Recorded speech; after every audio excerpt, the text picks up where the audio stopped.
Boa noite a todos. Estamos ao vivo começando mais um Quintas Resistentes. Lembrando que estamos aqui todas as quintas-feiras, às 18 horas, a página do Facebook do NPC.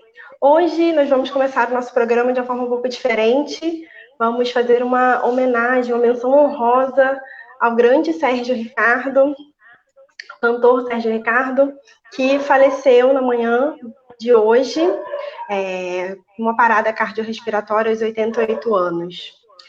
Sérgio Ricardo foi um grande artista e a gente vai compartilhar aqui uma foto dele, né, nessa homenagem.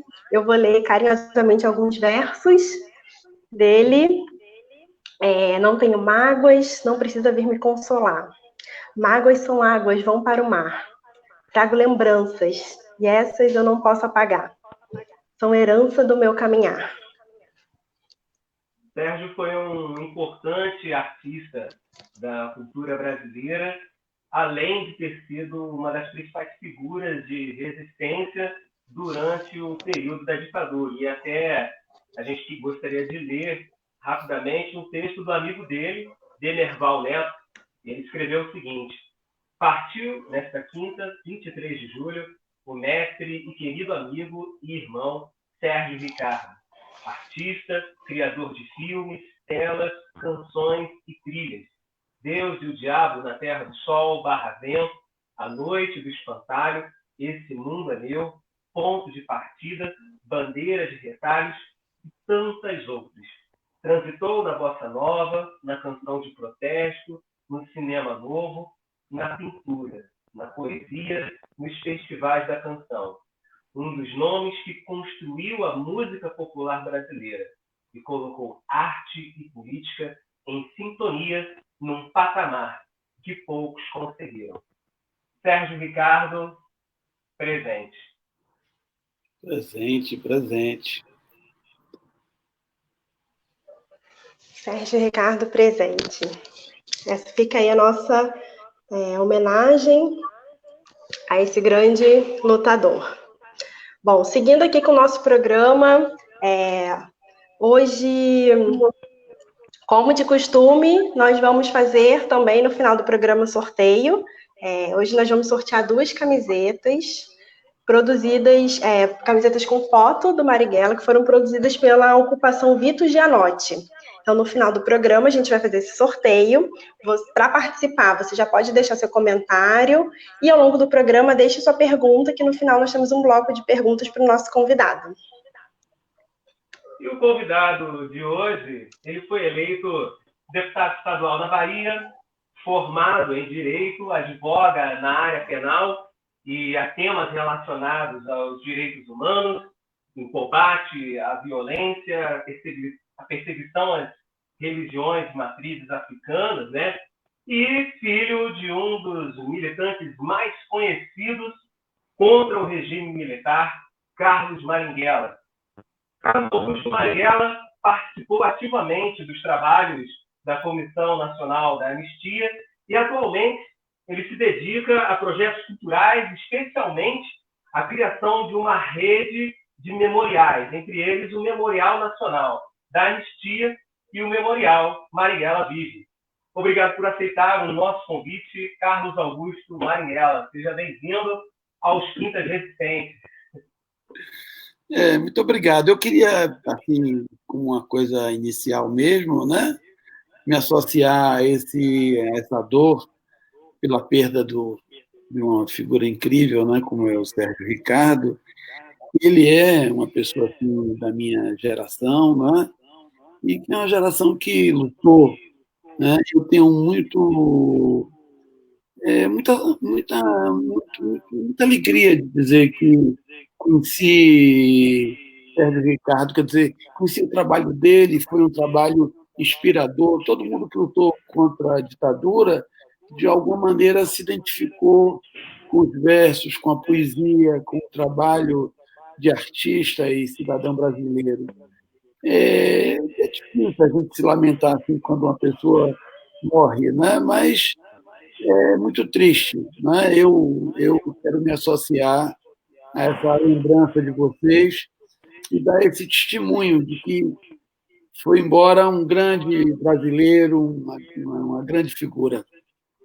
Você chegou a ter contato com o Sérgio, Carlos? Não, mas de modo geral, a questão da cultura, da arte, da música, da poesia, do cinema, os artistas, não só os artistas, mas quem militava através das atividades culturais, da música, da poesia, ele prestou um grande serviço, não é? E era uma grande inspiração.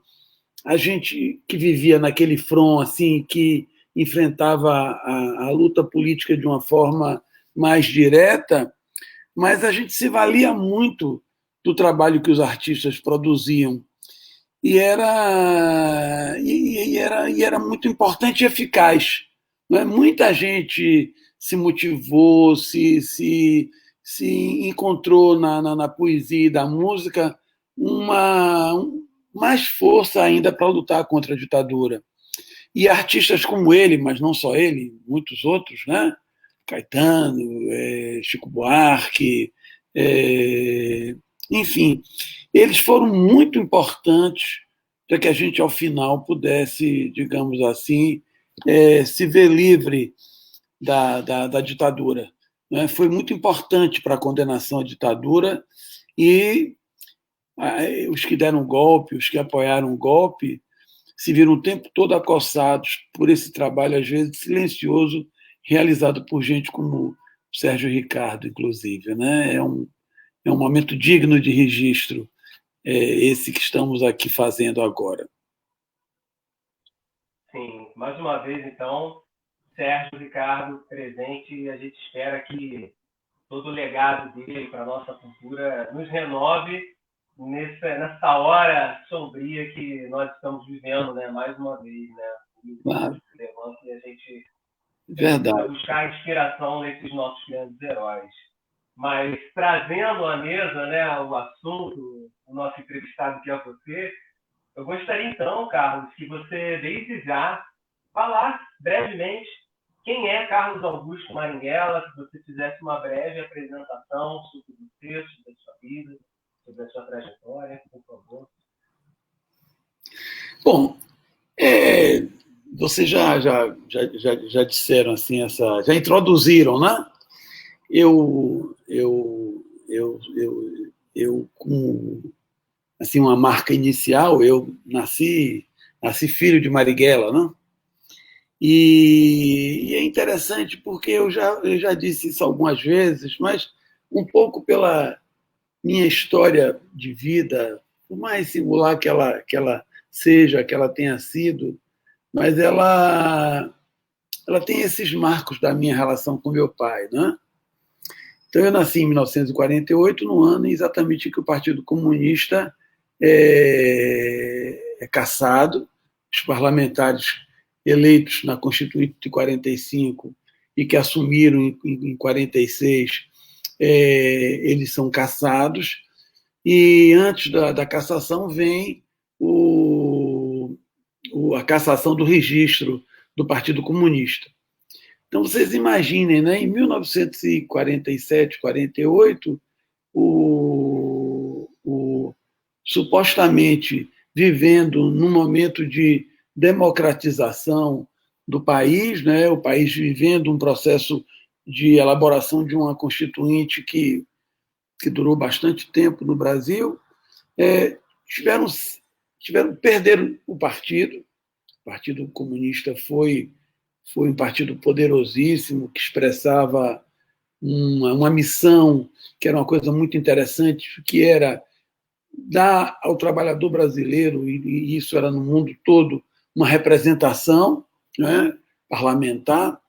Então, o partido é considerado ilegal, e logo depois os mandatos dos comunistas e parlamentares de grande qualidade, importantes, autênticas lideranças, gente formada na luta contra o fascismo no mundo todo e no Brasil, né? Eles são cassados, e eu que era filho, um dia eu era filho de um deputado, né? deputado, óbvio, tinha alguma projeção social, tinha nisso. Mas no outro dia, eu era filho de uma pessoa proscrita, porque com a cassação dos mandatos foi expedido uma ordem de prisão e meu pai evaporou-se, simplesmente, né? Eu só fui conhecer meu pai, inclusive, quando eu tinha 7 anos. E por uma coincidência total com um fato político. Porque em 1955, sete anos depois do meu nascimento, meu pai, finalmente, com a eleição de Juscelino Kubitschek, pôde passar a ter uma vida legal, porque até 1955 ele era, de novo, um clandestino, um foragido, uma pessoa. E é interessante porque nesse período todo, nesses 7 anos, minha mãe vem para a Bahia, né? Era impossível criar adequadamente o filho deles, né? O filho dela, no Rio de Janeiro. Ela vem para a Bahia, aqui ela se casa novamente. Meu pai também se casou nesse período. E, e, e meu pai finalmente reaparece. Eu não tinha uma certidão de nascimento. Embora eu tenha ido para a Bahia, inclusive, viver sob a proteção da família de meu pai, né? A família toda de baianos. Aqui moravam praticamente muitos irmãos de meu pai. Meu avô era vivo ainda. Eu os conhecia, eu sabia que eu era Marighella, eu dizia que meu nome era Carlos Augusto Marighella, uma homenagem a meu pai e a meu avô, mas eu não conhecia meu pai. E quando eu chegava na escola, todo dia a professora perguntava: Carlinhos, cadê a sua certidão de nascimento? E quando eu chegava em casa comentando assim, inocentemente com minha mãe, o pedido da professora, da diretora da escola, eu notava um ar de dor, de frustração dela, e eu não entendia por quê, porque achava que era uma coisa tão fácil, era um papel, todos os meus colegas tinham um, mas eu era filho de Marighella, sabia que era Marighella, tinha orgulho, fui educado para ter orgulho de ter esse sobrenome, mas eu não tinha certidão de nascimento. E minha mãe, provavelmente, porque não queria que o fruto de um relacionamento, de um amor que ela tinha por uma pessoa, né, ela não queria que o fruto disso tivesse, digamos assim, uma mácula, que era a mácula de ser filho sem pai. Então, eu até os 7 anos não tinha certidão de nascimento.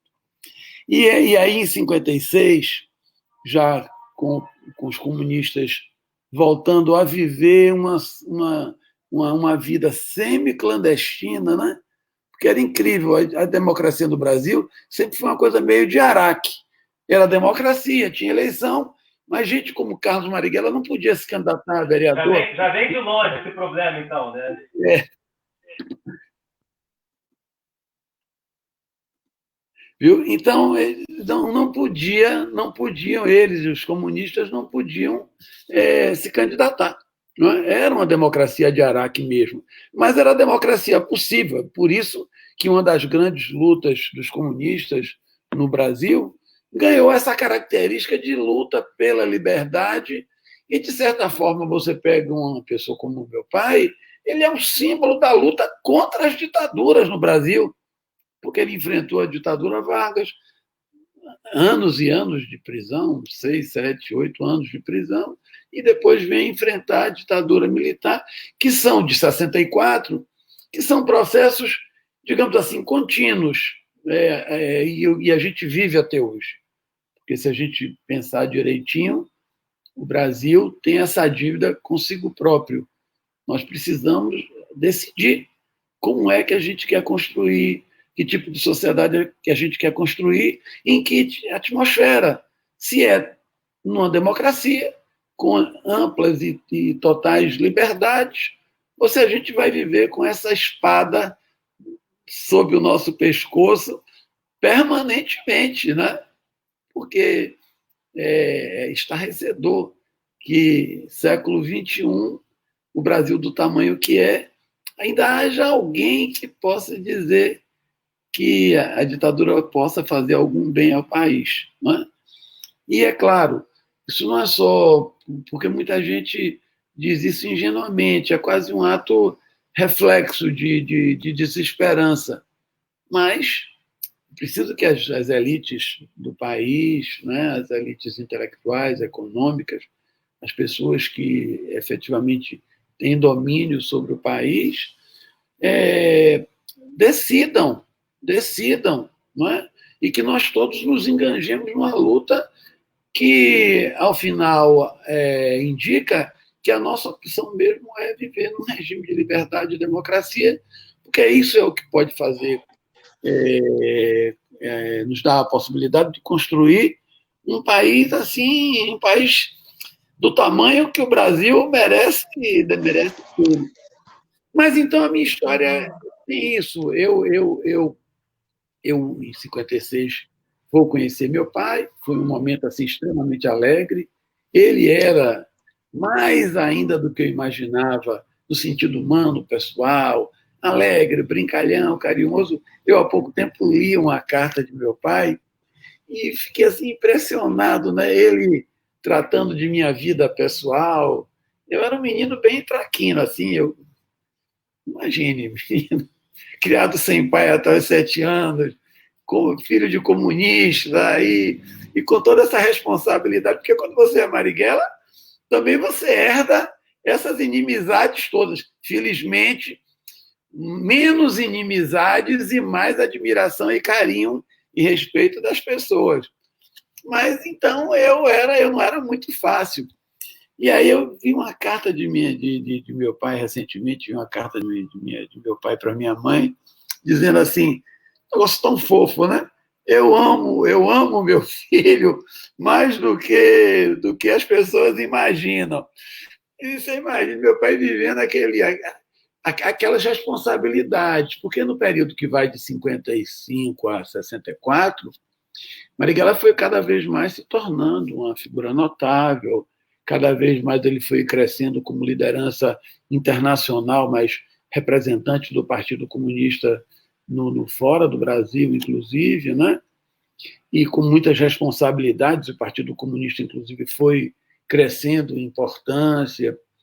Então, mas ele ainda encontrava tempo para ser um pai extremamente carinhoso, desses que beijam o filho à noite, quando chega em casa, e que leva para a praia, e que pega a corrida na praia, enfim, essas brincadeiras que bem demonstram. Né? Primeiro, eu acho que essa alegria de viver. Meu pai era um homem cheio de esperança e feliz consigo próprio, porque ele estava lutando em favor de uma coisa que ele efetivamente acreditava e construindo o tempo todo os meios para levar essa luta até o fim. Não é? E ele era uma pessoa assim, humaníssima, alegre, ele fazia músicas, né? Gostava de carnaval, gostava de fazer poesias, enfim, essas coisas que vocês mais ou menos... Você torcia para alguma escola de samba específico, Carlos? Ele era torcedor de alguma agremiação? Não, assim não. Mas ele era, imagine uma pessoa popular o tempo todo, né? Ele tinha admiração pelo povo. Tem, inclusive, uma história de meu pai, eu já contei pouquíssimas vezes, mas vou, assim, de graça, contar essa história aqui, nessa live, entendeu? Meu pai uma vez me disse assim, você já esteve no morro? Ele já era uma pessoa sentido... tinha grande projeção já, não é? E ele, claro, o partido ali, o Partido Comunista era muito amplo, né? A relação do Partido Comunista com o mundo da cultura, das artes, né? Muitos artistas que depois se tornaram artistas globais eram íntimos de meu pai, além de Jorge Amado, além de Caymmi, além de Jorge Goulart, mas Jeanette Claire, por exemplo, amiga de meu pai, assim, conversavam e tudo mais. Então, e o morro assim era pintado por esses intelectuais comunistas ou de esquerda como assim pintados com a dignidade que mereciam, né? Porque isso era interessante. A militância dessas figuras que tinham força e tinham expressão cultural e eram reconhecidos, eles tinham uma grande admiração pelo Morro, porque, no fundo, essa ideologia de esquerda ela estava toda voltada para a importância do povo brasileiro. Não é? Eles lutavam para que o país fosse compartilhado com aquela parcela da população pobre. Então, meu pai foi chamado para ir ao Morro, né? Ele não tinha ido ao Morro ainda, provavelmente, e ele me perguntava: você já foi ao Morro? Claro que eu já tinha ido ao Morro. Eu tinha um amigo meu, que era ali do Estácio, e eu vira e mexia. A gente morava ali no centro, no Flamengo, eu ia muito ali para o centro, Estácio de Sá, Mendes de Sá, minhas tias, tinha uma tia que morava lá, primos queridos, e qualquer coisinha eu paco, Estácio de Sá. E aí, resultado, subiu o morro lá, não só esse, né? Aí disse: não, meu pai, já tive, e ele curioso e tal, até que um dia ele disse assim: olha, eu fui ao morro, estou impressionado, meu filho. Eu disse: mas com o quê, meu pai? Ele disse: eles são felizes. Imagina, ele chegou lá na Mangueira, foi recebido como uma pessoa querida, né? Então, teve samba, teve feijoada, teve tudo. O pessoal do Partido Comunista que ou morava no Morro, ou que fazia trabalho político no Morro, porque o eleitorado do Morro era disputado furiosamente pelos comunistas. Eles queriam representar aquela parcela da população e queriam se legitimar, né? Então, quando meu pai chega lá, então ele é tratado como uma grande personalidade.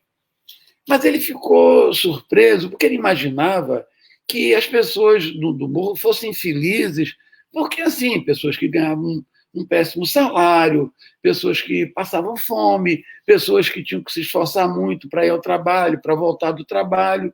O Morro não tinha, inclusive, essa conotação de violência que tem hoje. O Morro era um lugar onde a parcela da população pobre estava ali, concentrada, morava ali, mas o Morro era reportado muito como um berço de produção musical e cultural do Brasil. Era um símbolo mesmo. Os comunistas viam o Morro como um centro assim importante.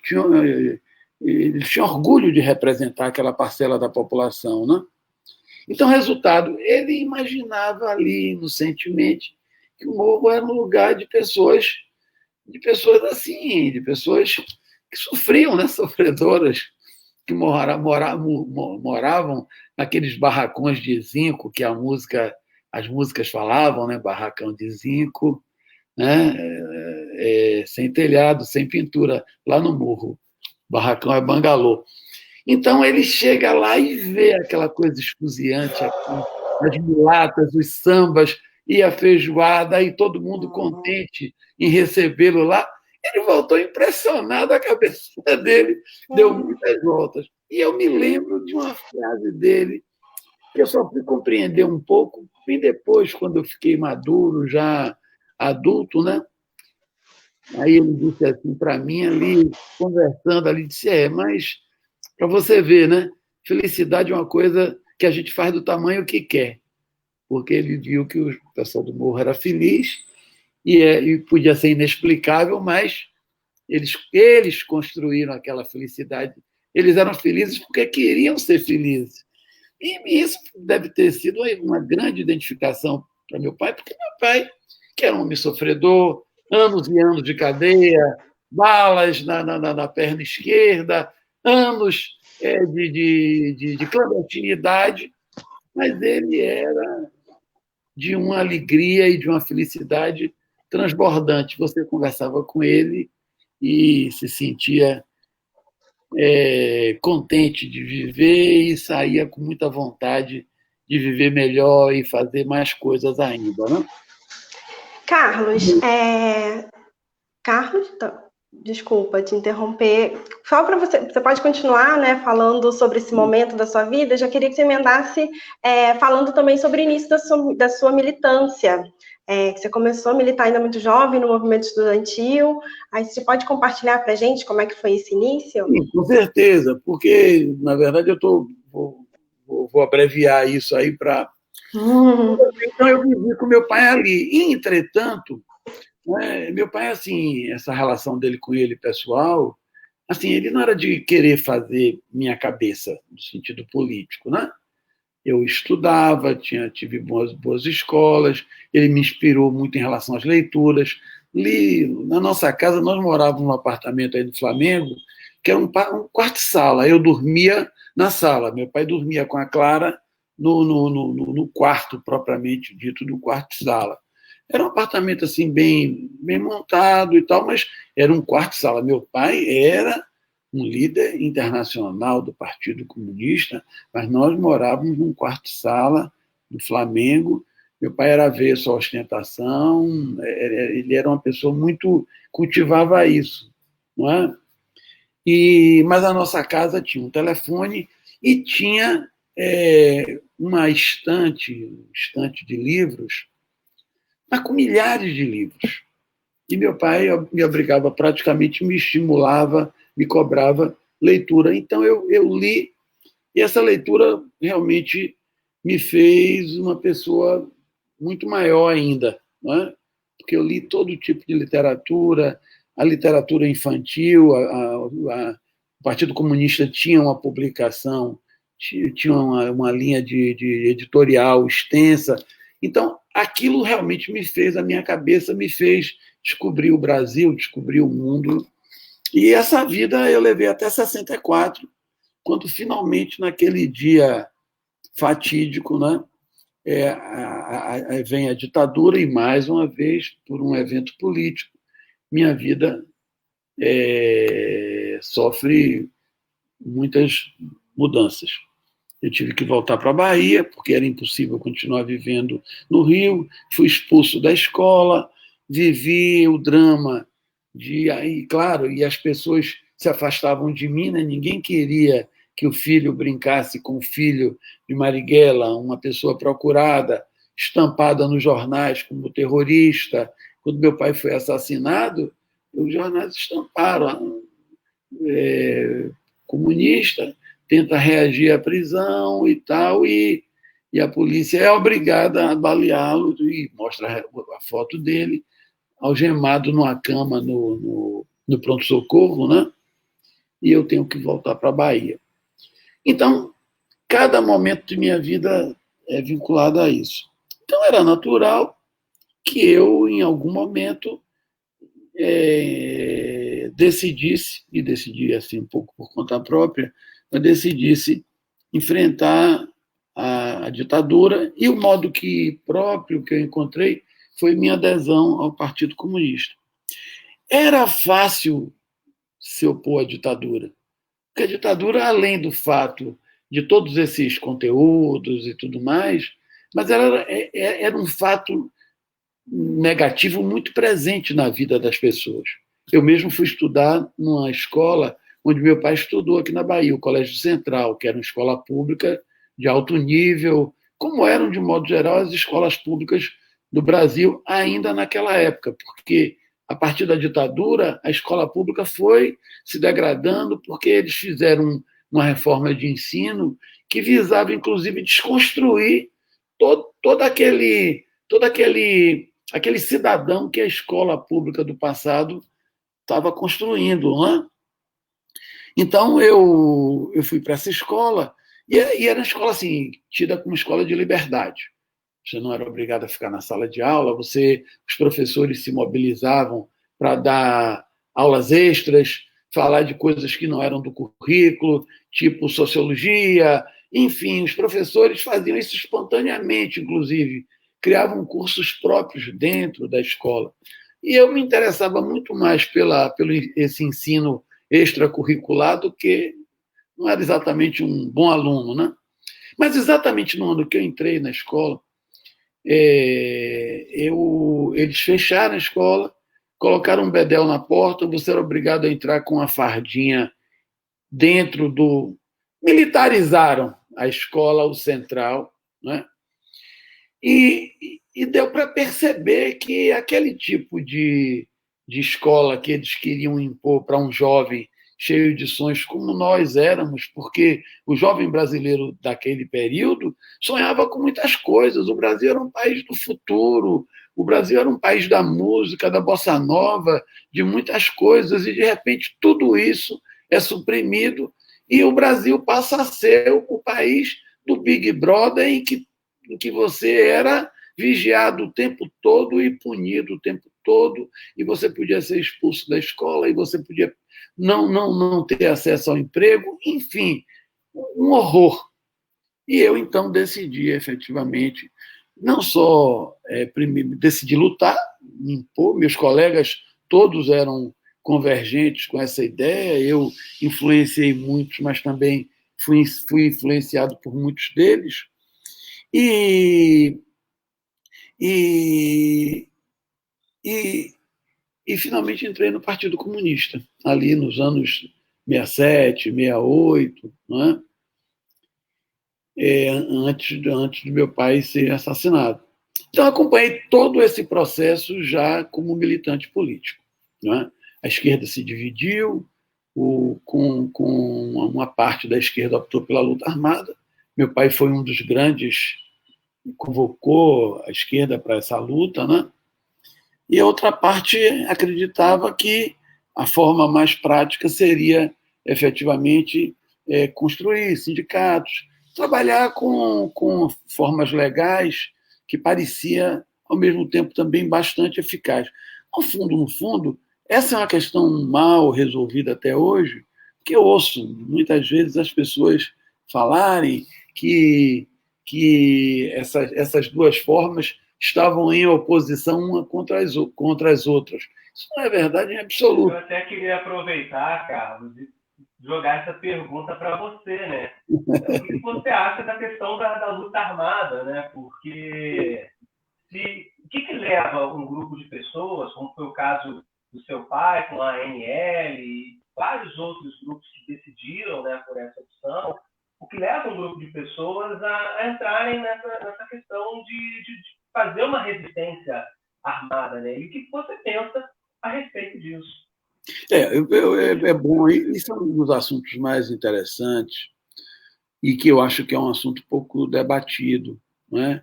Infelizmente, a nossa trajetória não é uma coisa de agora, mas no Brasil há uma tendência muito grande a uma espécie de fracionamento político. É muito difícil, muitas vezes, você encontrar essas convergências, não é? Mesmo quando às vezes elas pareçam muito óbvias, não é? Mas o fato é que, em defesa da ideia de luta armada, não é? Eu queria dizer que a ditadura militar ela começou como se fosse uma quartelada.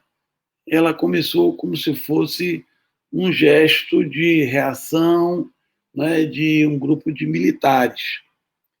O grande ódio dos militares, dos dirigentes militares, que não vamos generalizar, né? Ser militar por si só não é nenhum mal, não é ofensivo a nada. O Brasil, inclusive, tem trajetória de militares que foram muito importantes, até para as lutas políticas. Em 1960,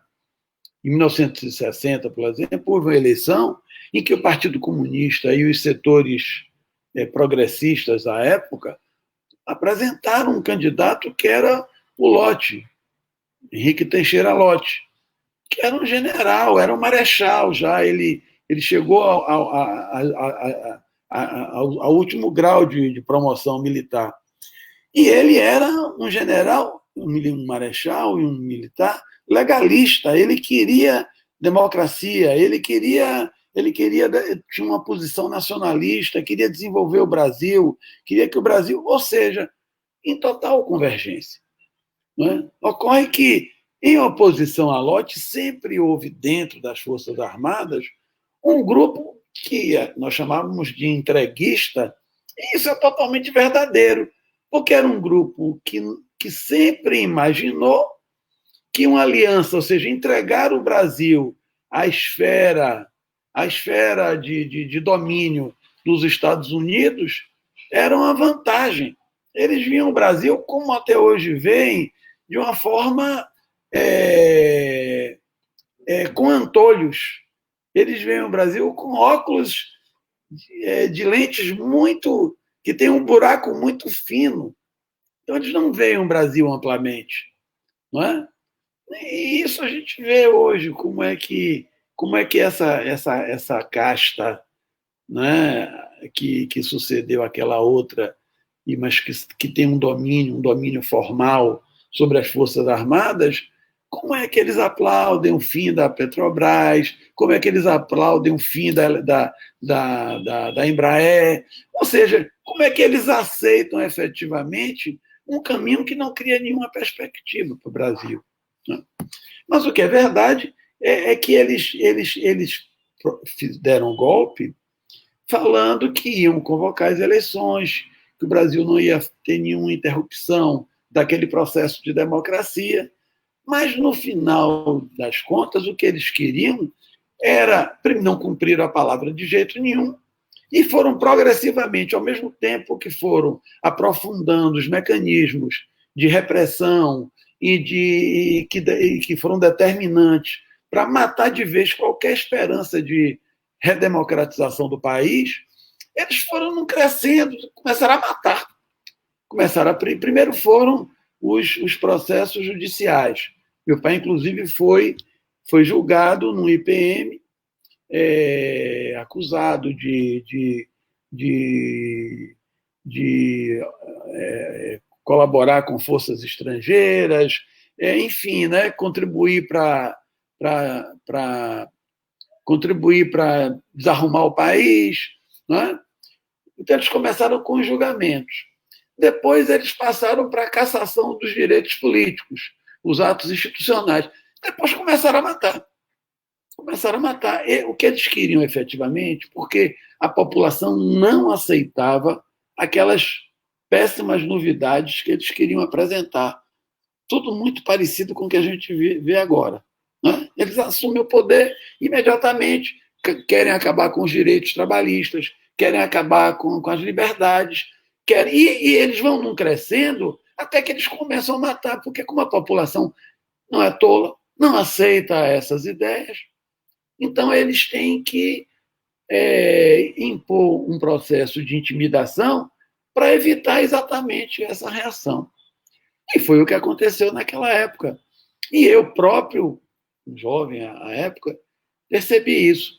Mas o que é verdade é que a luta armada nasce dessa vontade de se contrapor à ditadura. Ela era um desejo igual de toda a esquerda, e por incrível que possa parecer, mas o que a população queria, porque os militares nunca tiveram, hora nenhuma, apoio popular. Eles sofreram o tempo todo esse fustigamento. Primeiro, frontalmente, dos que propunham a luta armada, né? E Marighella se tornou inimigo número 1 da ditadura, porque foi ele que denunciou o caráter fascista da ditadura. Disse, gente, isso não é uma quartelada, isso não é uma coisa que vai acabar, isso não é um processo de se confrontar com a oposição, isso é realmente um método de intimidação da população que não tem limite, porque o que eles querem efetivamente é impor um regime de terror no Brasil.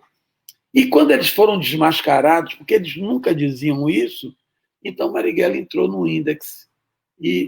Então, acho que a luta armada ela prestou esse grande serviço, essa confrontação foi muito importante naquela época. Assim como as teses comunistas terminaram, ou do Partido Comunista, não é? que era uma proposta em oposição à da luta armada, terminou por construir outros caminhos que foram importantes, efetivamente. Não se dá muito valor a isso, mas o Partido Comunista fez um congresso, ali o 6º Congresso do Partido Comunista, aí pelos anos 68, 67.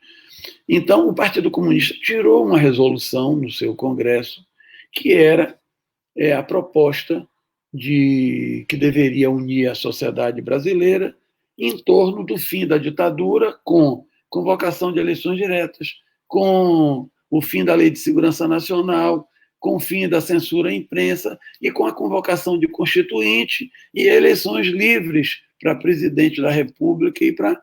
O Partido Comunista tirou essa tese e foi essa tese que, ao final, reuniu todo o país. Porque depois de formulado isso, pouco a pouco, o MDB vem para essa tese, traz Tancredo, traz Ulisses, já estava, não é? E foi essa tese que, ao final, nos reuniu naquela memorável campanha pelas eleições diretas e tal. Infelizmente, acho que essa transição política que o Brasil fez nos deixou na situação em que, de alguma maneira, a gente se encontra agora. Porque nós fizemos uma transição em que não houve uma efetiva condenação aos militares, não houve nenhuma iniciativa para punir os responsáveis por crimes pessoais cometidos, crimes penais, morte, sequestro de crianças, tortura, enfim, isso não foi suficientemente e formalmente condenado nesse processo de transição. Com a história da anistia, que foi uma anistia meia de Araque, para vocês terem ideia, não foi nem uma anistia ampla, geral e restrita. Quando veio a anistia, muitos dos presos não puderam ser soltos sob a égide da lei de anistia, porque eles imputavam a eles o cometimento de crimes de sangue. Eram, como eles diziam, aqueles casos em que os presos se envolveram em troca de tiros com policiais. Não é? Um outro policial, um outro militar pode ter morrido, mas foram milhares os brasileiros que foram assassinados. E não há que se comparar o que foi a mobilização de todo o aparato militar para assassinar brasileiros que se opunham ao governo. Se opunham, como a gente se opõe a Bolsonaro, como a gente se opõe a essas teses. E essa oposição era a morte, era assim que eles tratavam isso. Então, resultado, fizemos uma transição dessa maneira. Não é? E isso é uma lástima, porque eu acho que foi uma transição como essa, que não criou, não institucionalizou uma repulsa formal da nossa ou daquela sociedade em construção, não é? Com esses métodos que foram largamente praticados pelos militares, foi isso que efetivamente abriu caminho para alguns ingenuamente pedirem hoje o retorno, veem alguma qualidade numa ditadura. Não é? Foi essa transição. Porque essa transição, ao mesmo tempo, deixou de punir os que cometeram crimes comuns, porque torturar, matar é crime comum. Isso não é crime político. Não tem nada a ver. Não é? Entretanto, isso foi largamente apoiado pelas lideranças militares. Então, resultado, Agora, Carlos, aproveitando, né, que você falou que a ditadura ela foi aumentando progressivamente a repressão dela, e você também acabou sendo preso, né? No ano de 75, você também foi preso, e eu gostaria que você contasse melhor, né? Como é que foi isso, em que circunstâncias isso aconteceu, o que levou você à prisão, e também quais foram as lutas, né, que você assumiu após ser preso. Antes. Então, quando meu pai morre e a luta armada, ela inclusive declina muito, porque essa prisão ela foi as prisões e mortes ali naquele período que vai até a guerrilha do Araguaia, enfim, né? Ela colocou uma pá de cal nessa iniciativa. E eu já estava muito envolvido, porque quando eu entrei no Partido Comunista, me encantei pelas lutas sindicais. Né? Fui trabalhar em fábrica, participei intensamente da reconstrução dos sindicatos sobretudo os sindicatos mais modernos aqui na Bahia, de petróleo, petroquímica, né? E isso me deu, ao mesmo tempo, uma certa... Comecei a ser notado. Eu já havia, numa manifestação estudantil, sido baleado. Os jornais publicaram que, olha, filho de Marighella foi baleado numa manifestação estudantil, né? Mas então eu fui demitido da fábrica onde eu trabalhava, porque participei disso, mas eu continuei, eu já estava muito envolvido com essa questão sindical. Então eu fui avançando. E como eu era do Partido Comunista, eu comecei também a poder trabalhar em coisas, digamos assim, mais elaboradas, com mais responsabilidade. Eu fiz muita coisa de solidariedade para ajudar as pessoas que eram perseguidas, sobretudo os familiares. E, ao mesmo tempo, fui me envolvendo com coisas mais elaboradas, como foi organizar o movimento sindical para apoiar a luta política parlamentar, porque o Partido Comunista começou a constituir uma fração dentro do MDB à época, e com isso a gente participava das eleições, porque as eleições aquelas que eram permitidas, né? Você podia eleger vereador, podia eleger deputado, essas eleições permitiam denunciar a ditadura. E isso foi fantástico, porque, por um lado, eles queriam manter as eleições para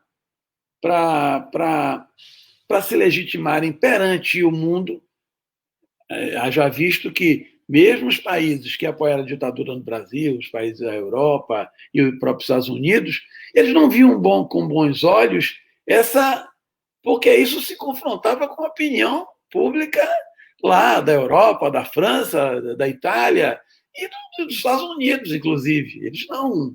Eles não imaginavam que essa reação pudesse chegar ao ponto dos assassinatos permanentes praticados pelos militares aqui, que era decorrente do fato de que eles não conseguiam efetivamente convencer a população de que deveriam receber uma carta branca para continuar governando.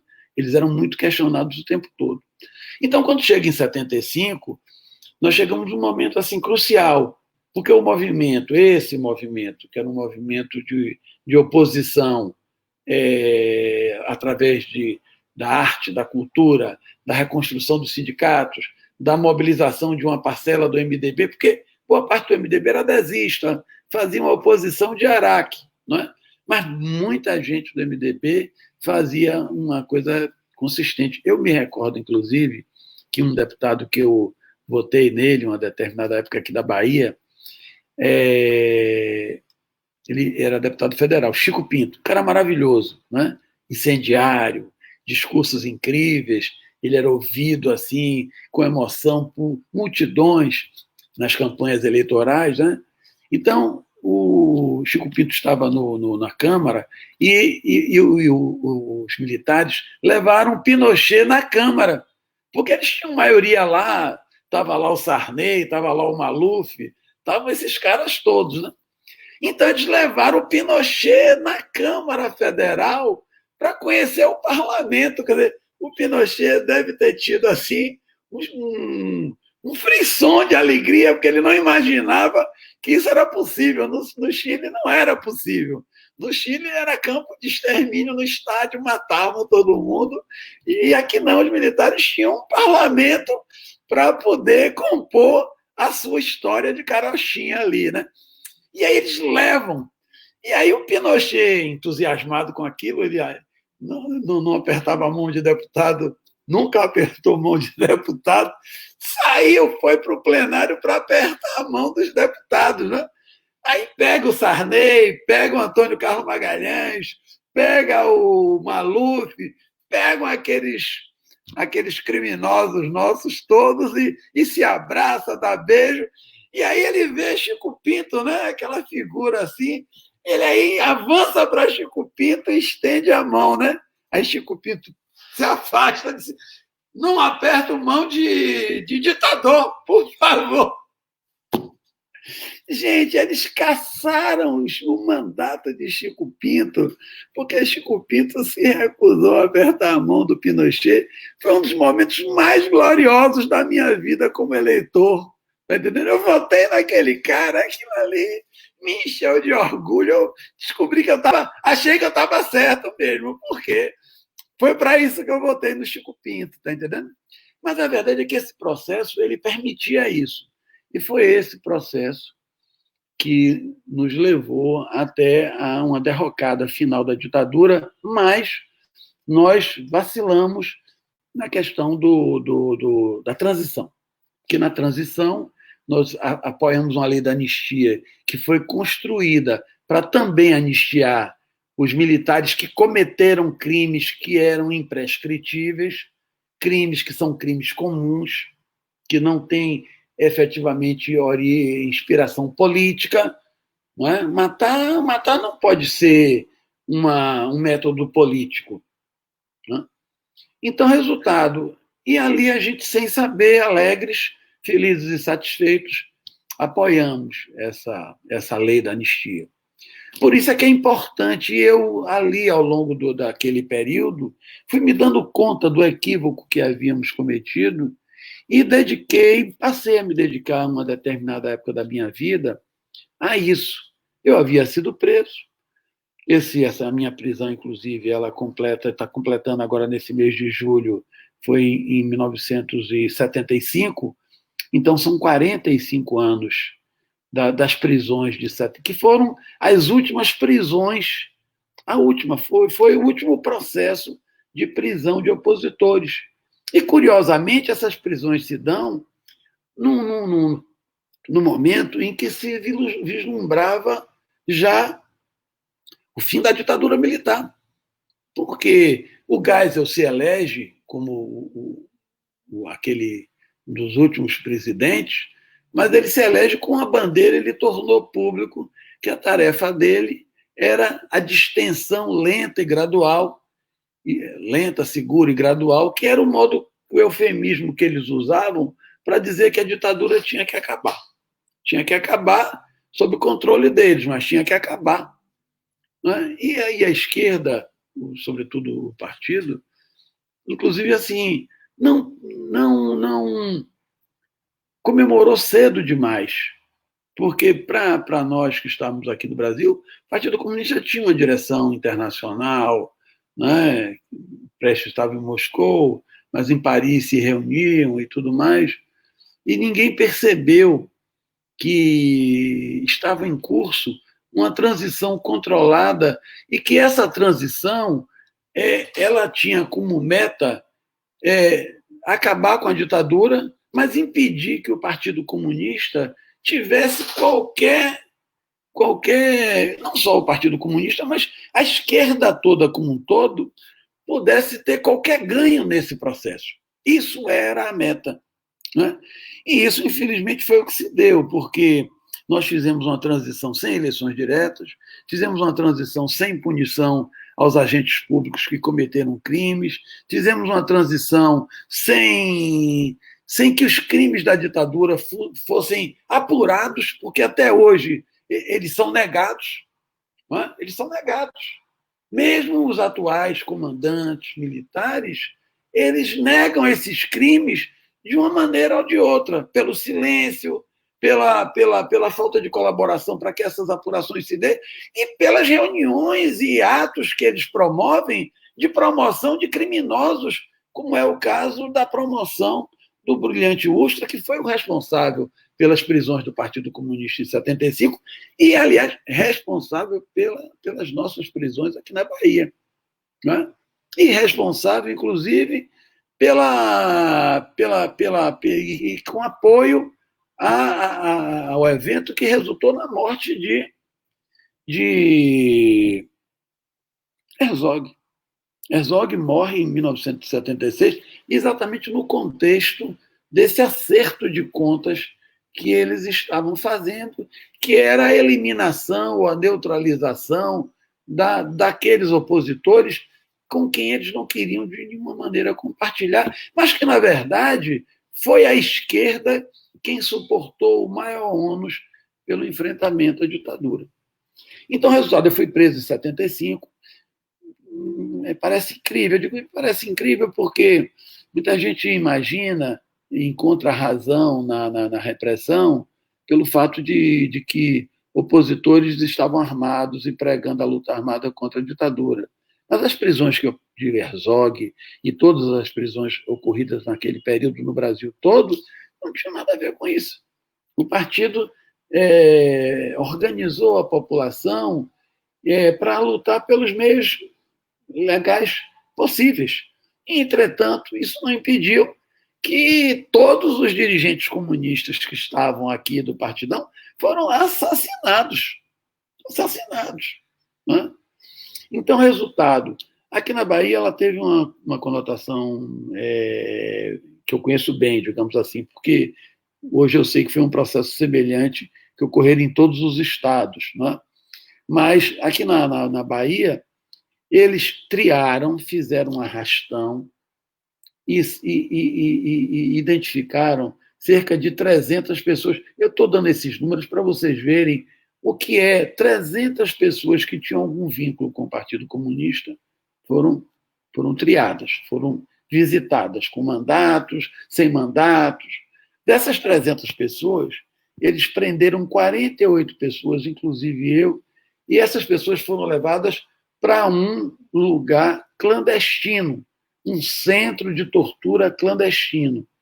Nós hoje temos ideia de que lugar era esse, mas, à época, essas 48 pessoas que eles identificaram como pessoas que tinham uma certa proeminência no Partido Comunista, eles prenderam, encapuçavam, levavam as pessoas para um local. Nesse local, a pessoa ficava nua e recebia um macacão e calçava uma sandália japonesa, não é? E já estava encapuçado, porque quando eles prendiam você, eu fui preso em casa, minha esposa viu a minha prisão, assistiu à minha prisão, né? Quando eles levavam você para fora de casa, eles lhe encapuçavam. E aquele capuz foi meu companheiro durante 10 dias em que eu estive cativo nesse local, nesse centro de tortura. Então, lá eles espancavam, lá eles davam choques elétricos, lá eles penduravam as pessoas com cordas no teto. Era um lugar, era uma construção.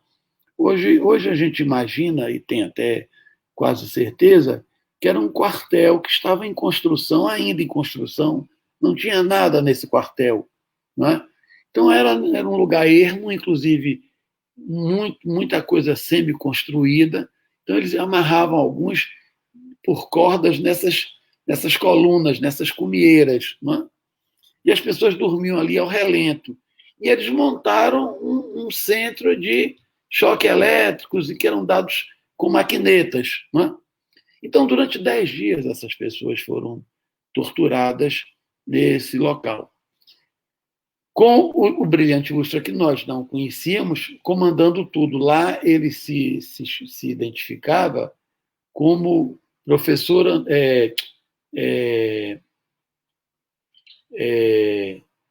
doutor Antônio. Doutor Antônio ou doutor Tibiriçá. Ele tinha, parece que era Antônio Tibiriçá. Uns chamavam de Antônio, outros chamavam de Tibiriçá. Então, esse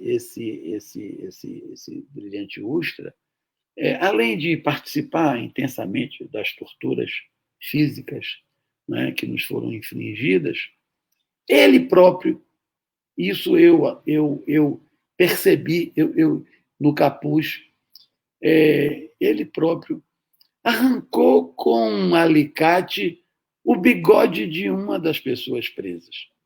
Tá? E depois, que uma pessoa gritava, ele queria que a pessoa se calasse.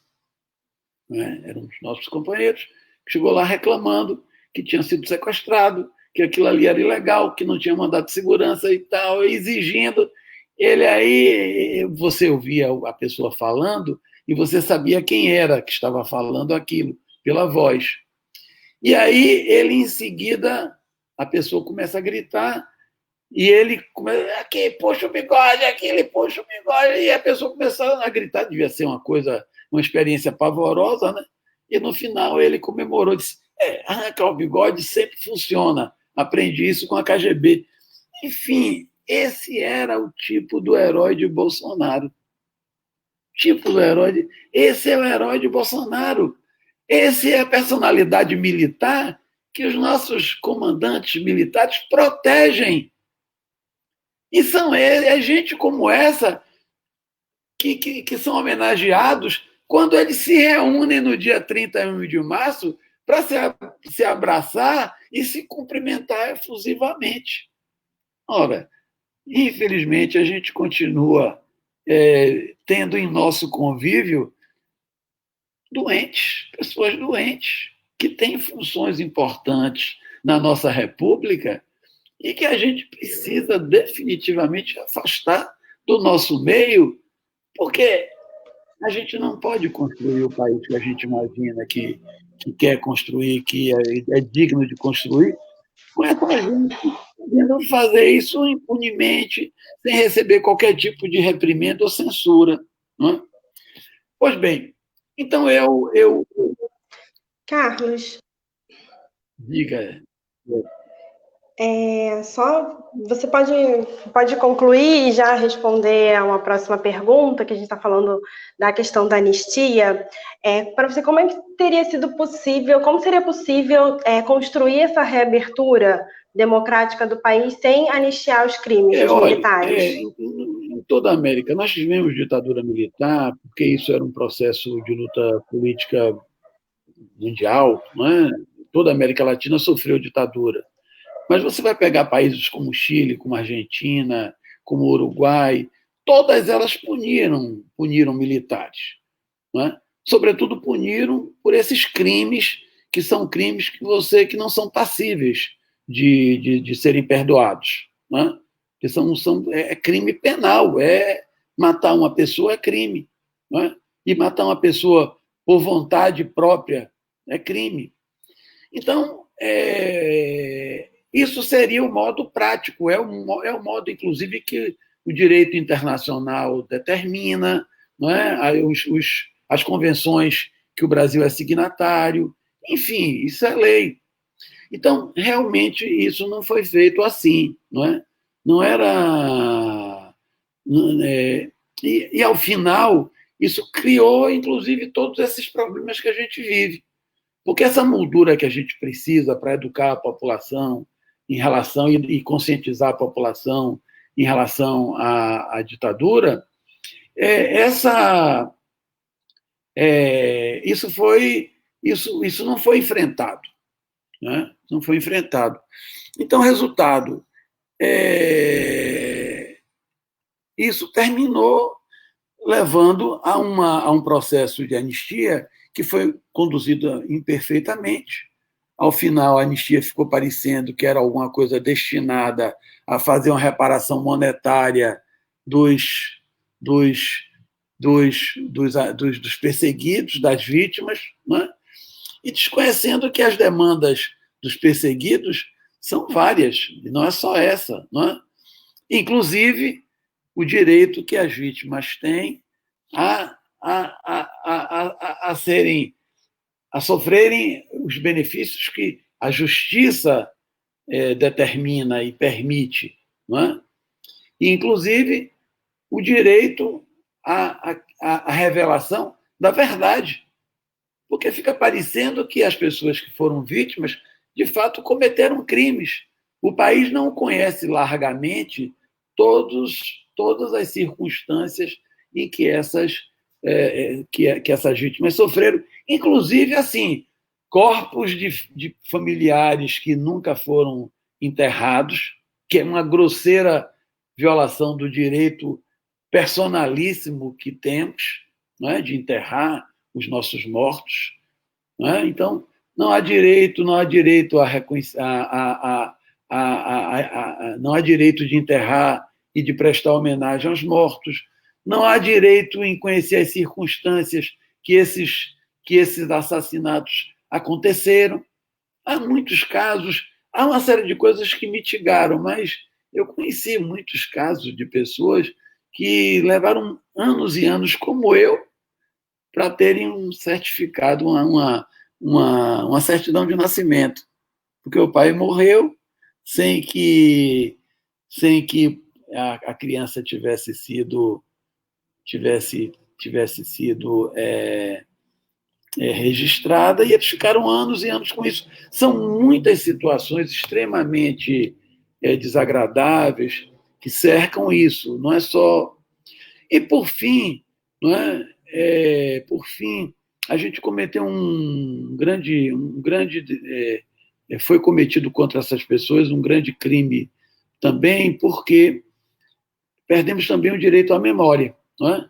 Durante muitos anos, os documentos que relatavam esses fatos foram sonegados, existem muitos, já se recolheu muita coisa, mas ainda há muita coisa a se fazer em relação a isso, e é por isso essa luta por memorial, não é?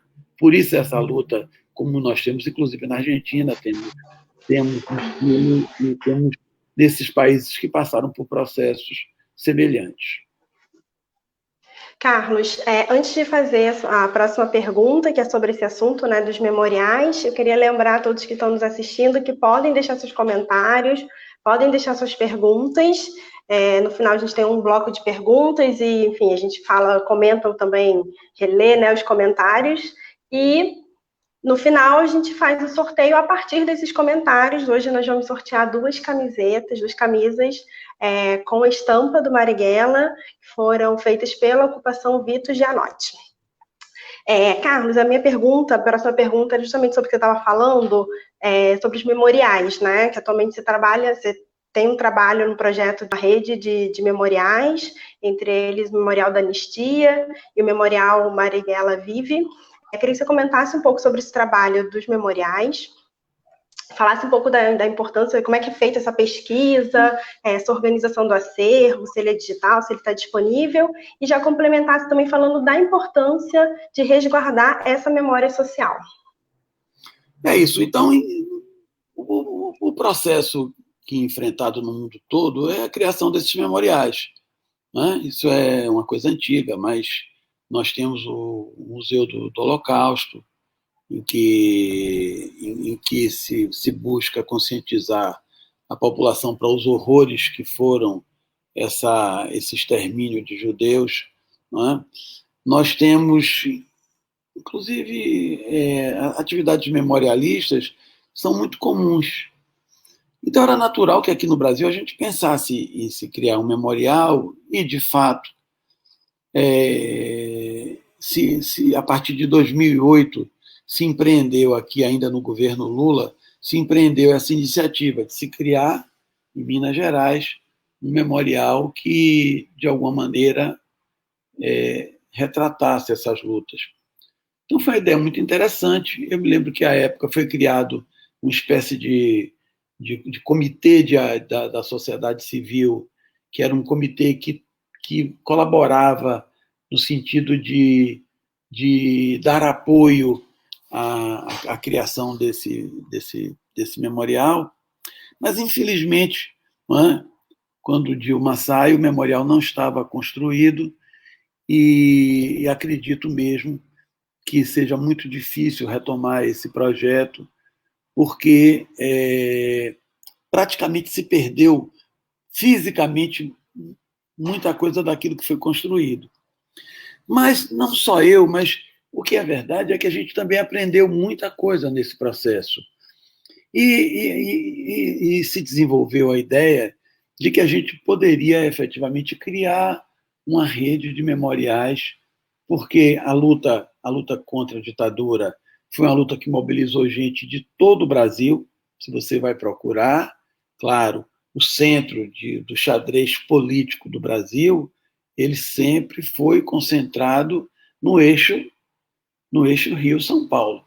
São os grandes, sempre foram, e a explicação é muito simples, porque isso é o grande centro econômico do Brasil. Não é? A história se move em torno desses parâmetros. Mas, e talvez num eixo secundário, Minas Gerais. Então, se fez essa proposta, e nós aprendemos muito, porque a ideia era criar, a partir desse espaço físico que estava disponível lá em Belo Horizonte, né, se criar o museu. E aí pensamos em fazer esse museu esse memorial, sob a forma de rede de memoriais, porque a gente podia, além desse ponto central em Belo Horizonte, a gente podia resgatar iniciativas memorialistas já existentes em Recife, podíamos resgatar iniciativas, aliás, a única iniciativa bem-sucedida, que é o Museu da Resistência, lá em São Paulo, é a única experiência que a gente tem, né?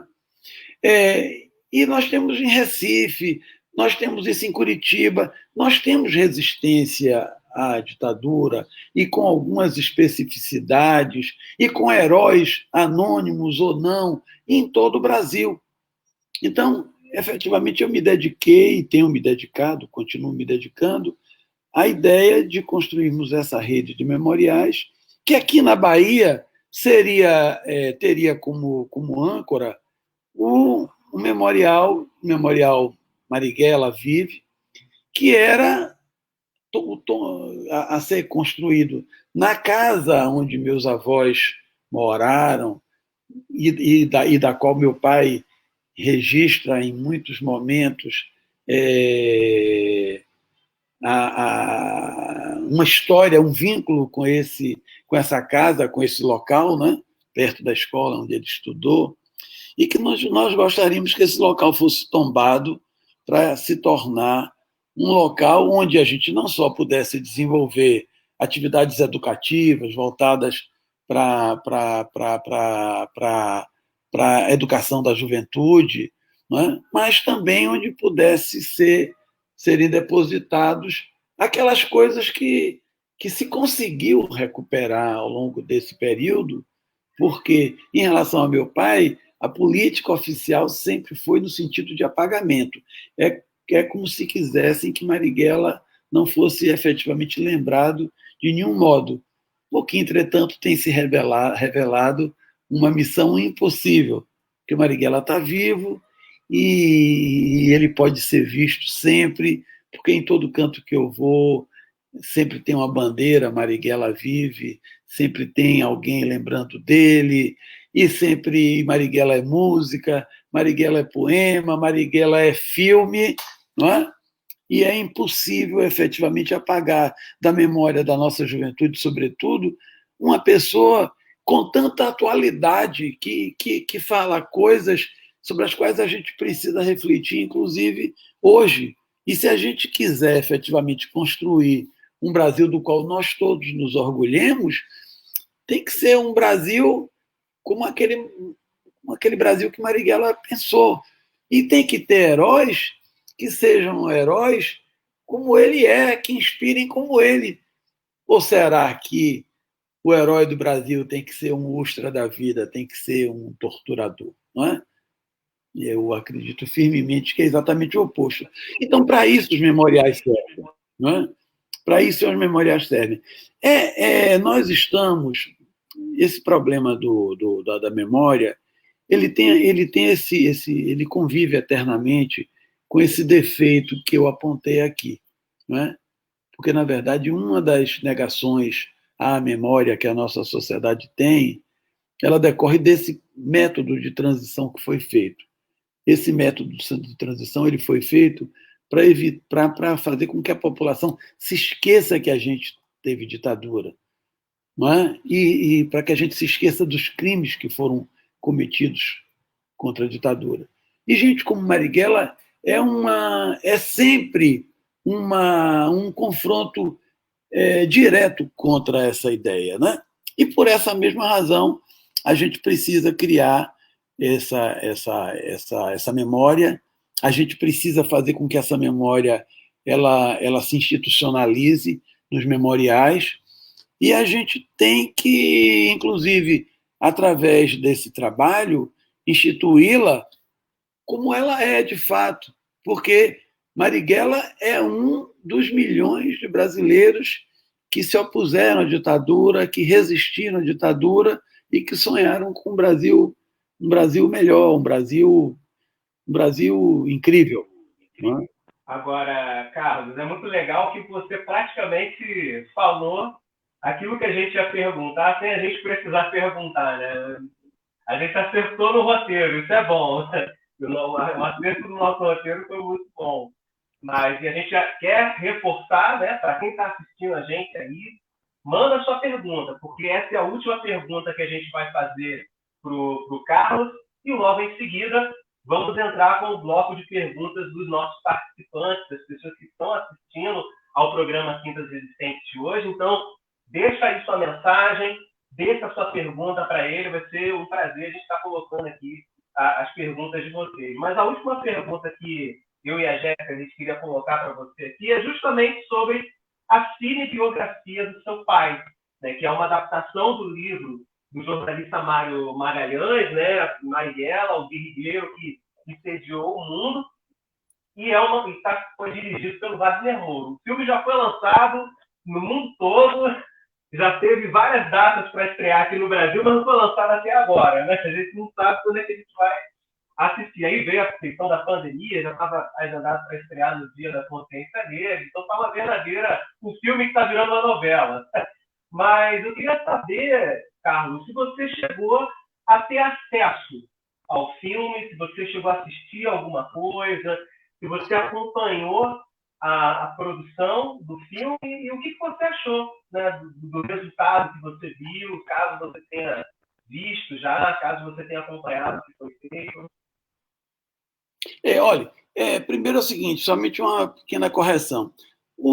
Embora Mário Magalhães, que fez essa biografia de Marighella completa, mas o filme não é biográfico, digamos assim, não é? O filme não é a partir do livro de Mário Magalhães, não é? O filme, ele conta um episódio que se passa ali no período em 64. Marighella é um negro, né? Seu Jorge. Eu digo negro assim porque nossa família é uma família de negros, né? Vocês devem ter visto minha avó, que é a grande heroína da família, Maria Rita, que era uma pessoa de descendência Haussá, ela sabia a origem dela né? E ela teve um papel importante, porque meu pai dedicou à questão da negritude uma parcela grande da energia dele, né? Mas no filme, Marighella é um negro, e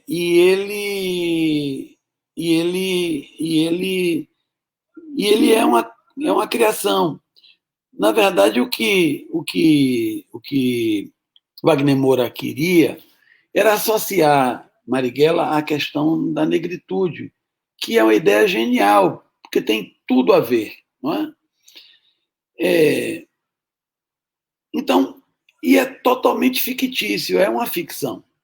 Quando o filme foi, quando Wagner Moura teve esse saque, ele quis fazer esse filme, e como ele é muito amigo de minha filha, Maria, que é a filha do meio, a mais mariguelista, é atriz, ela e tudo mais, trabalhou no filme, inclusive, mas foi Maria que convenceu Wagner Moura, chamou a atenção de Wagner Moura para um personagem como Marighella. Foi ela que, a grande responsável por esse reconhecimento, né?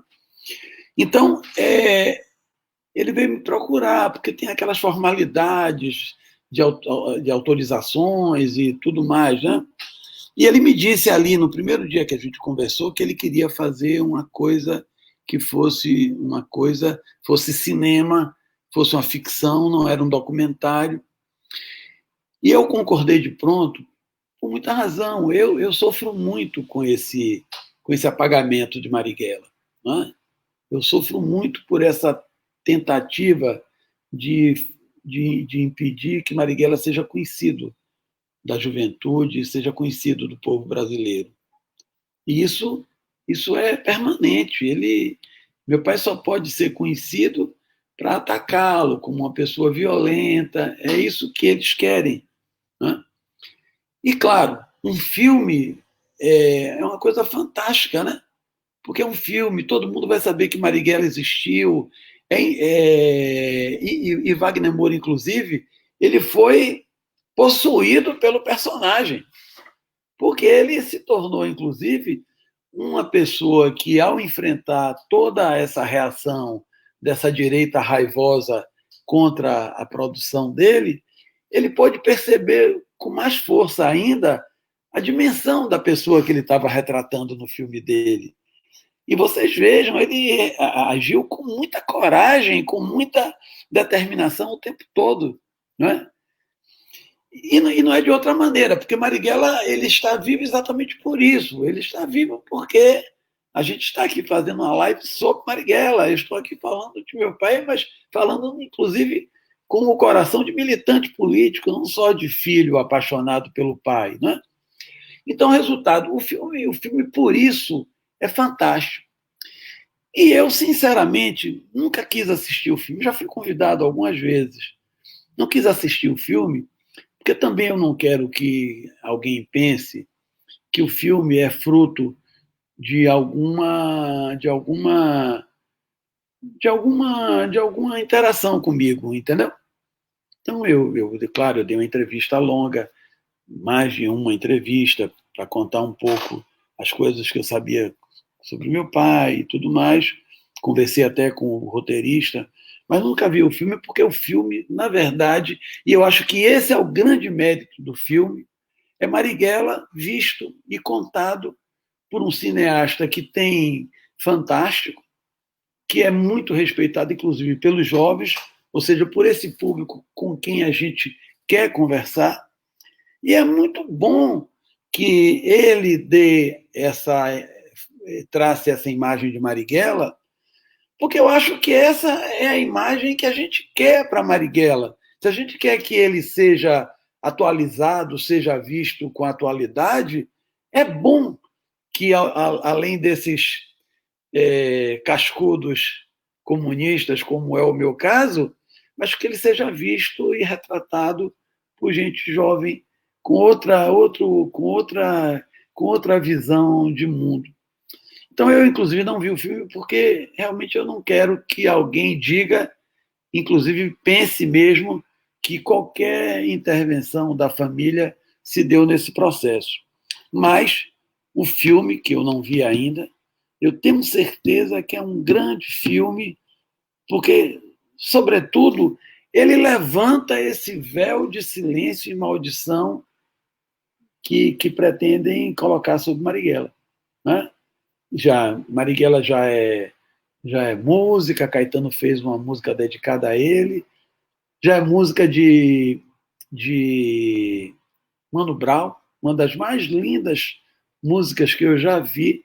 Eu fui para um show de Mano Brown, ele estava aqui, me convidou, eu fui ver o show de Mano Brown. Gente, Mano Brown cantando Mil Faces de um Homem Leal, não é? Para gente da periferia de Salvador. Eu fiquei emocionado, e mais emocionado ainda, que eles me reconheceram, e aí ficavam falando comigo. Gente, é fantástico isso, né?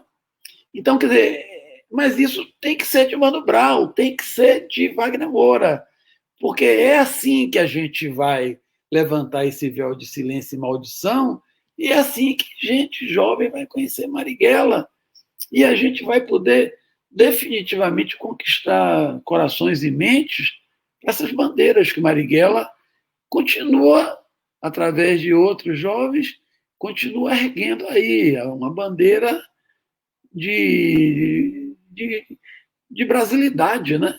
Bandeira de solidariedade com a população, bandeira de progresso, de desenvolvimento, de liberdade e de inspiração, porque Marighella é o herói que o Brasil precisa para avançar, né? Um herói inspirador, um herói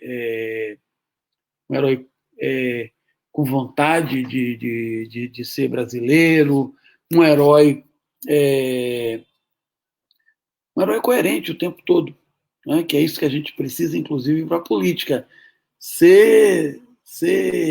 Ter pessoas coerentes o tempo todo. Né? Então, o filme é isso. Agora, o filme não foi exibido ainda, já está tudo certo para ser exibido. Não fosse essa pandemia aí, ele já teria sido exibido agora em maio, estava previsto que eles finalmente resolveram enfrentar o Ministério da Cultura, a Secretaria da Cultura, enfrentar o bolsonarismo e lançar o filme no Brasil. Então, isso vai acontecer assim que os cinemas forem reabertos. Eu não sei exatamente quais são as datas atuais, né? Mas, assim como vocês, eu estou aguardando ansiosamente para ver esse manifesto aí que o Wagner Moura preparou. Tem determinados programas que a gente quer morar neles, né? Sem dúvida, o de hoje é um desses que a gente tem vontade de morar aqui, ficar dentro deles por mais tempo, né? Agora parece que a Claudinha entrou aí, ó. Vamos ver. Foi preso por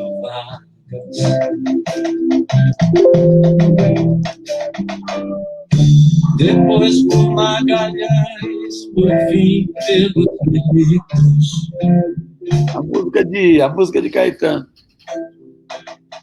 Sempre foi perseguido nas minúcias das pistas.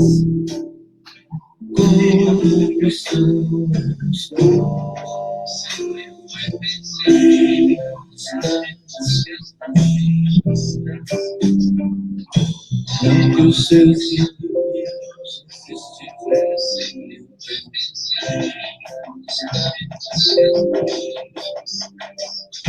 contra as nações terror que o comunismo urdia.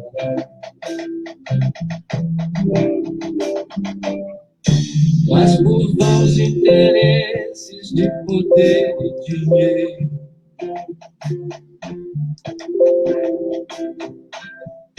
quase sempre por menos, quase nunca por mais.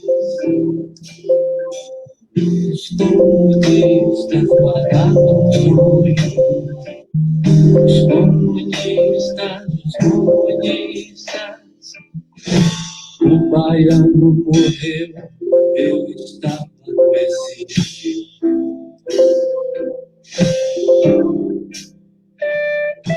E mandei um recado que tinha morrido.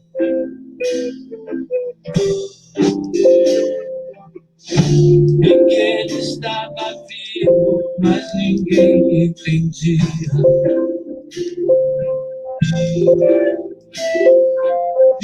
Vida sem utopia, não entendo que exista. Assim faz um comunista.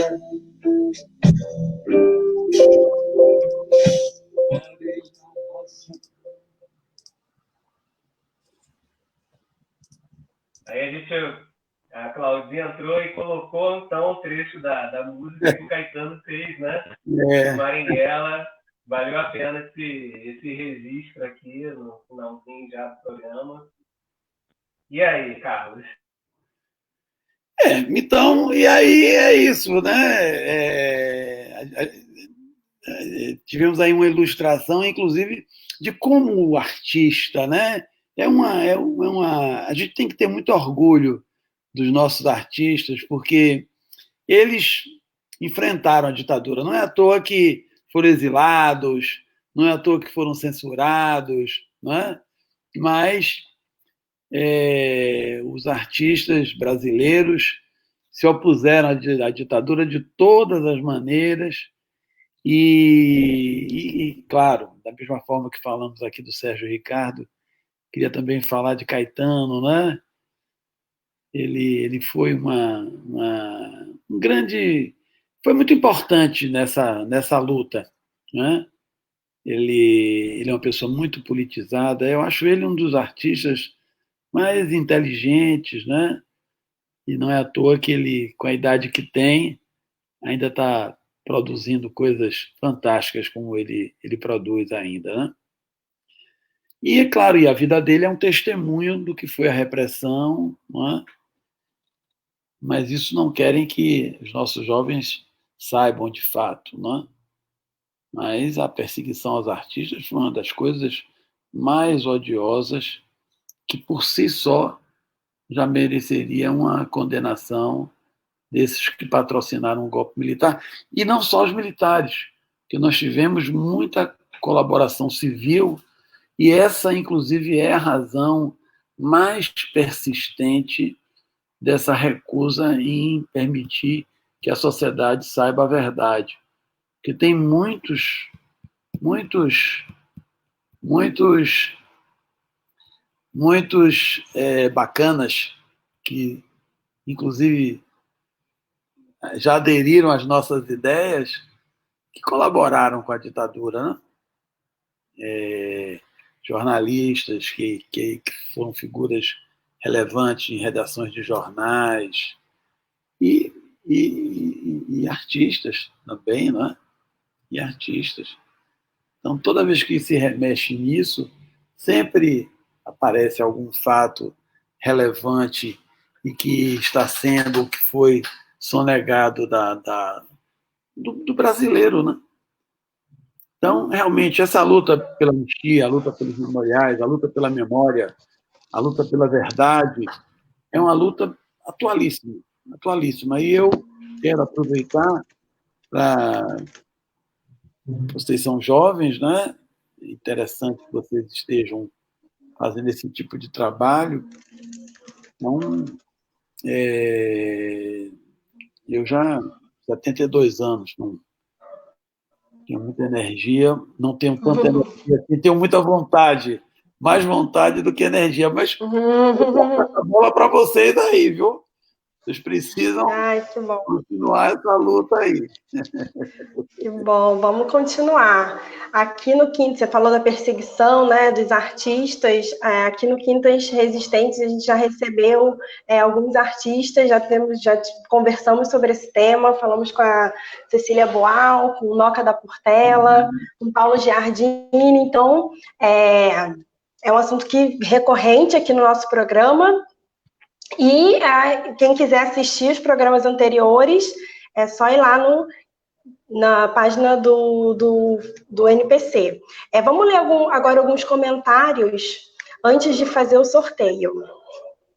Eric, pode colocar alguns comentários. Mas tivemos interações que foi mais na linha dos comentários, né? Então a gente vai ler alguns comentários que algumas pessoas fizeram ao longo do nosso programa aqui, só para deixar registrado. Então vamos subir aí alguns comentários então, gente. Vai botar aí na tela os comentários que a gente teve. Nossa querida Amanda colocando: a minha mãe diz que não se entrava na escola se estivesse com o uniforme faltando. As meninas tinham que estar de saia, fita no cabelo, a meia não podia ser trocada, etc. Escola era sinônimo de obediência e disciplina. Bate com aquilo que você falou durante o programa, né, Carlos? Que aquela visão nem hierarquizada, qualquer sinal de contestação já era botado para fora, né? Próximo comentário a Jéssica lê para a gente. Leio sim. Vamos lá. Próximo comentário é do Altemar Moraes, e ele comenta: viva o partidão, toda a luta de Marighella. O Altemar que fala, acho que da Bahia, não é? Do PCB. Em outro comentário ele coloca aí de onde que ele é. Isso, esse Maranhão frente. Do PCB, o Altemar Moraes, do PCB do Maranhão, presente aqui. A gente tem audiência do Brasil inteiro no nosso programa. Obrigado, Altemar, pela participação. Tem mais um comentário antes do sorteio? Vamos ler mais um, pelo menos? Vamos lá, antes do sorteio? Você está falando comigo, Jéssica? Não, né?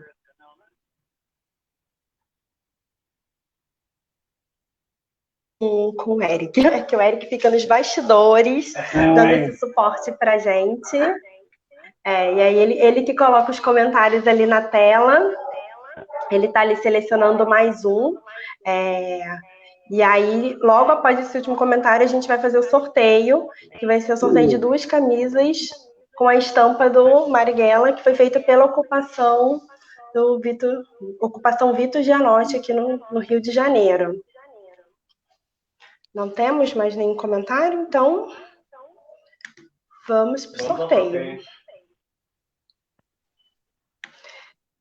Enquanto a Amanda entra para fazer... Oi, Amanda. Oi, pessoal. Boa noite, Jéssica. Boa noite, Carlos. Eu não estava me vendo aqui, que a tag do comentário estava na minha frente. Adorei o programa de hoje. A gente teve mais alguns comentários, sim, mas por conta do tempo, infelizmente, a gente não vai poder ler todos eles. Coloca, por favor, a janela que eu compartilhei Aí, pronto. Então, a gente vai sortear hoje 2 camisetas super especiais produzidas pelo pessoal lá da ocupação Vitor Gianotti. Vamos ver para quem vai a primeira. Vem para mim! Cadê? Faz outro, aqui. Não pode. Não pode? Não, vamos fazer outra, Amanda. Poxa. Tá, vou repetir. Vai, vamos dar oportunidade aí pra galera que acompanhou o programa, que fez seus comentários. Ih, foi pra Cláudia. Também não vale. Repete, Peraí. Hoje a equipe tá com sorte, ó. Tá viciado. Vem, hoje a nossa equipe tá com sorte. Aí vai sortear toda a equipe. Vou fazer isso aqui de novo, pessoal. Desculpa. Ele sorteia até 2 e ele diz chega. Não tem problema, Amanda. Enquanto você tá fazendo aí o processo, eu vou lendo aqui outros comentários. Tá. A Michele Rodrigues disse que obrigada, Carlos. A Sheila Jacó, nossa amiga, falou: vida sem utopia, não entendo que exista. A música, muita vontade de ver esse filme. Também estamos, Sheila. Pronto, vamos lá, mais um sorteio? Vamos.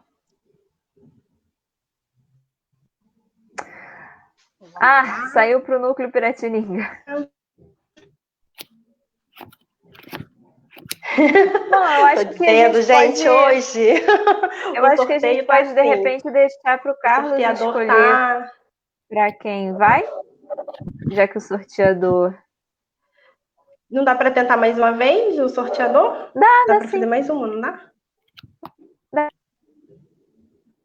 É que hoje ele tá danado.